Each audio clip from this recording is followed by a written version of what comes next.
Good morning students, I am Dr. Priyanka Bhalerao and welcome to my YouTube channel Royal Educational Services। मेरे इस YouTube channel में आपको engineering mathematics से जुड़ी है प्रॉब्लम का सोल्यूशन मिलेगा। साथ ही साथ में अदर फील्ड में यूज़ होने वाले मैथ्स के भी मैं वीडियोस अपलोड करती रहूँगी। मेरा ये channel 9th 10th 11th 12th और अपने जेई के स्टूडेंट्स के लिए भी बहुत यूज़फुल है। इसमें मैं उनके भी बेसिक कॉन्सेप्ट जो है वो करवाती रहूँगी। यदि मेरा ये चैनल आपको पसंद आए तो प्लीज़ इसको लाइक एंड सब्सक्राइब कीजिएगा। तो आज हम देख रहे हैं nth derivative of some special function, है ना।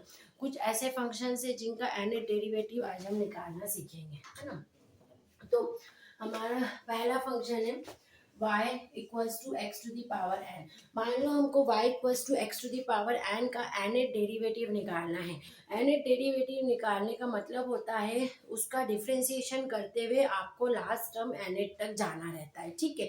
आपको कुछ ऐसी सीक्वेंस बनानी रहती है कि जिससे कि वो उसकी लास्ट टर्म आप निकाल सको, ठीक है। तो y equals to x to the power n यदि आपको दे के रखा है तो आप निकालेंगे इसका y1 equals to n x to the power n minus 1 first derivative. Then आप इसका दूसरा डिफरेंशिएट करेंगे n माइनस 1 x की पावर n माइनस 2। देन आप इसको थर्ड टाइम डिफरेंशिएट करेंगे n minus 1 n minus 2 x की पावर n माइनस 3, ठीक है। मतलब क्या करा है आपने, फर्स्ट डेरिवेटिव निकाला, सेकेंड डेरिवेटिव निकाला, उसका थर्ड डेरिवेटिव निकाला और ये निकालते हुए आप उसकी आर टर्म तक आएंगे। y r equals to n minus 1 n minus 2 और आप गए इसकी आर टर्म तक x की पावर n माइनस r। और इस प्रोसेस को कंटिन्यू करेंगे, कंटिन्यू दिस प्रोसेस, इसी प्रोसेस को कंटिन्यू करेंगे आप। तो इस प्रोसेस को कंटिन्यू करते ही आप अपनी एनेट टर्म तक पहुंच जाएंगे। इसको मैं कंटिन्यू कर रही हूँ y n equals to n into n minus 1 n minus 2 equals to 3.2.1 equals to n factorial, ठीक है। तो क्या निकल गया, d x to the power n की एनेट टर्म जो निकल गई है वो है n फैक्टोरियल। तो किस तरह से अपन ने निकाला, कोई भी फंक्शन दे के रखा है, उसका फर्स्ट डेरिवेटिव निकाला, उसका सेकेंड डेरिवेटिव निकाला, उसका थर्ड डेरिवेटिव निकाला, देन उसकी आर टर्म आपने निकाल दी। फिर इसी प्रोसेस को आप कंटिन्यू करेंगे तो आपको उसकी एनेट टर्म मिल जाएगी।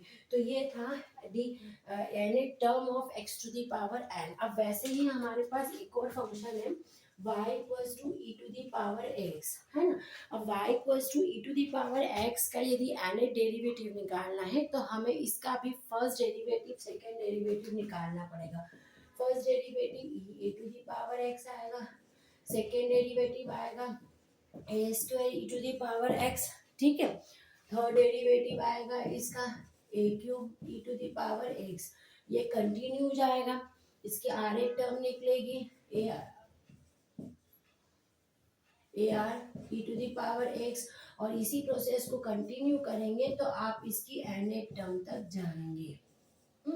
तो आपको डिफरेंशिएशन मिला nth term e to the power x का एनेट डेरिवेटिव हमारे पास आएगा e to the power n e to the power x, ठीक है। अब जो भी आप फॉर्मूले यहाँ पर यूज करते हैं ना डिफरेंशिएशन में, तो मैं आपको बार बार बोलती हूँ मैथमेटिक्स में आपको वो यहाँ पर मेंशन करना पड़ेगा। फाइनली इस क्वेश्चन में तो आप एक बार मेंशन कर दीजिए तो आपको समझ में आ जाएगा कि अगेन एंड अगेन जो सक्सेसिव डिफरेंशिएशन निकाला हुआ है वो इसी फॉर्मूले से। सेम यहाँ पर भी हम कर देते हैं कि आपने इसका डिफरेंशिएशन निकाला है वो इस टाइप से इस फॉर्मूले से निकाला है, ठीक है ना। तो बाय यूजिंग दिस फॉर्मूला आप इसको मेंशन कर सकते हैं। तो ये था हमारा nth derivative of some standard function x to the power n and e to the power x। आप इसको नोट डाउन कर लीजिए।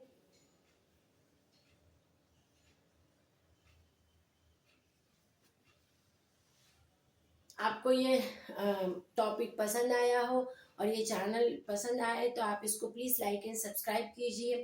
Thank you.